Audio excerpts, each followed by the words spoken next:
অনেকদিন পর আজ গেলাম পাহাড়ের জঙ্গলে বাঁশকুড়োল খুঁজতে গিয়ে কি হলো, কতটুকু বাঁশকুড়োল পেয়েছি সে সবকিছু দেখাবো আজকে এই ভিডিওতে। সাথে দেখাবো বাঁশকুড়োল কিভাবে কুটেছি, রান্নার জন্য কোন অংশটা নিয়েছি, কোন অংশটা ফেলে দিয়েছি, সে সবকিছু নিয়ে থাকছে আজকের পুরো ভিডিও। হ্যালো সবাইকে, কেমন আছেন সবাই? আবারও একটা গ্রামের ভিডিও নিয়ে চলে আসলাম। বেশ কয়েকদিন ধরে গ্রামে আছি, সেটা আপনারা সবাই জানেন। আর গ্রামে থাকলে না আমার প্রত্যেকটা দিনটা অনেক অনেক ভালো কাটে। পাহাড়ে মেয়ে, পাহাড়ের পরিবেশে নিয়ে বড় হয়েছি বলে কথা। বাড়িতে আসলে আমি ঘরে বসে থাকতে পারি না, আমাকে ওখানে যেতে হবে, এটা খুঁজতে যেতে হবে, এটা খেতে হবে, এরকমটা দিন চলে যায় আমার। এই যে আজকে মাকে নিয়ে হুট করে চলে যাচ্ছি বাঁশকুড়োল খুঁজতে। গত একটা আমার গ্রামের ভিডিও আপনারা সবাই অনেক অনেক বেশি পছন্দ করেছেন, সেখানে আমি অনেক অনেক কমেন্ট পেয়েছি। সব থেকে বেশি কমেন্ট পেয়েছি আমি বাঁশকুড়োল নিয়ে। সবাই জানতে চেয়েছিল বাঁশকুড়োল সম্পর্কে বা বাঁশকুড়োল রেসিপি দেখতে চেয়েছিল। আমার ভালোবাসার মানুষগুলো এই ছোট্ট একটা আবদার আমি কিভাবে না রাখি বলেন। তাই তো সকাল হতে মাকে নিয়ে চলে আসছি বাঁশকুড়োল খুঁজতে।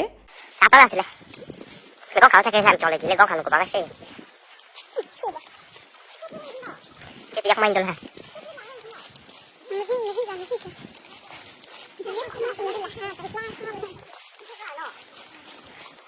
Mang cũng làm ra đi đây.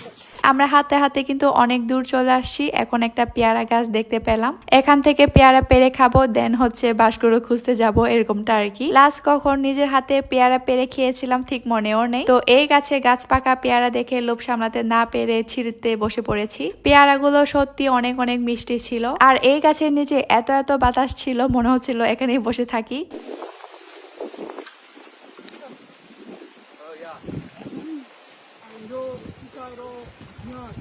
পেয়ারা খেতে খেতে আমরা কিন্তু প্রায় অর্ধেকে হেঁটে চলে আসছি। ওই যে দেখা যাচ্ছে বাঁশের বাগান, যেখানে এখন আমরা যাব।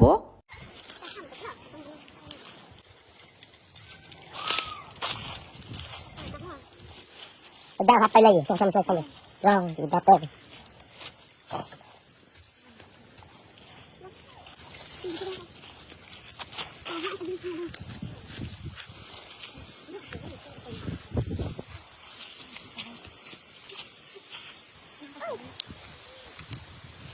দূর থেকে বাঁশকুড়োল দেখে খুশি হয়ে গিয়েছে, কিন্তু নামার সময় কিন্তু খুবই কেমন হয়ে গিয়েছে। উঠার সময় যে কিভাবে উঠবো সেটাই চিন্তা করতেছি না। যাই হোক ভাই, আগে বাঁশকুড়োলটা খুঁজে নিই, তারপর যা হওয়ার হবে। ছোট থেকে পাহাড়ে উঠা, পাহাড়ে গিয়ে কিছু খুঁজে নিয়ে আসা কিন্তু আমার খুবই অভ্যাস আছে। কতবার যে এরকম পাহাড়ে উঠতে গিয়ে পাহাড় থেকে পড়েও গিয়েছি। এই যে একটা কচি বাঁশ, এটা কিন্তু এখনো লম্বা হয় নাই, মানে এখনো বড় হয় নাই। তো আমি এটা অনেক কষ্ট করে তুলে নিয়েছি।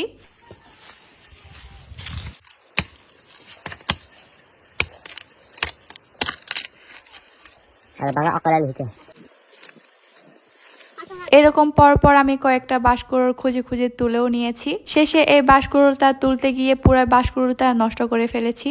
আমি তুলতে গিয়েছিলাম একদম গোড়া থেকে, এটা অর্ধেকে ভেঙে গিয়েছে। এই যে দেখেন, আমি জিদ করে গোড়াটাকে তুলতে চেয়েছিলাম, কিন্তু কোনো লাভ হয় নাই, সবকিছু গুঁড়ে গুঁড়ে হয়ে গিয়েছে, মানে নষ্ট হয়ে গিয়েছে। যাই হোক ভাই, আজকে কিন্তু অনেকগুলা বাঁশকুড়োল পেয়েছি। এই যে দেখেন, তার সাথে আজকে বাঁশকুড়োল গুলো, মানে কচি বাঁশগুলো কিন্তু অনেক অনেক বড় বড় ছিল।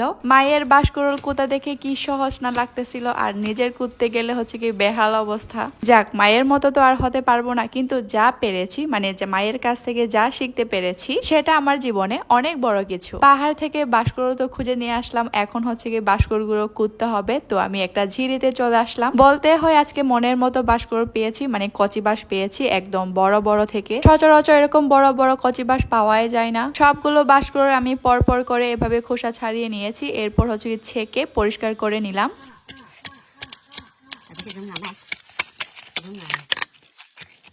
Tiga, terdakas ke? Kakak.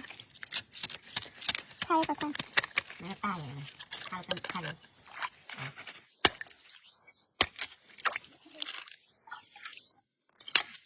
Đó thì vậy. Dạ sẽ bầm thế nào? Hả? Bầm thế nào? Không cứ phải là sao? Ini kata ke? Bom pakai di sana. Hah? Bom pakai di sana.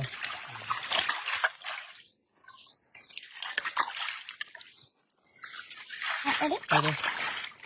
এই যে বাঁশকুড়ুলগুলোকে খোসা ছাড়ানোর পরে ভিতরে যে কচি অংশ থাকে ওগুলাই আমরা নিয়ে থাকি। এই বাঁশকুড়ুল আমাদের আদিবাসী সম্প্রদায়ে খুবই পছন্দ এবং খুবই জনপ্রিয় একটি খাবার। আমাদের সম্প্রদায়ের মানুষরা এই বাঁশকুড়ুল পছন্দ করে না এমন হয়তো খুবই কম মানুষ আছে। আচ্ছা বলেন তো আপনাদের মধ্যে কারা কারা বাঁশকুড়ুল খেয়েছেন বা বাঁশকুড়ুল খেতে কেমন লেগেছে আপনাদের, প্লিজ কমেন্ট করে জানান। আর রান্নার রেসিপিটা আমি সময় করে কোনো একদিন শেয়ার করে নিব। তো আজ ভিডিওটা এই পর্যন্ত, সবাই ভালো থাকবেন, দেখা হবে পরে কোনো ভিডিওতে, সবাইকে টাটা।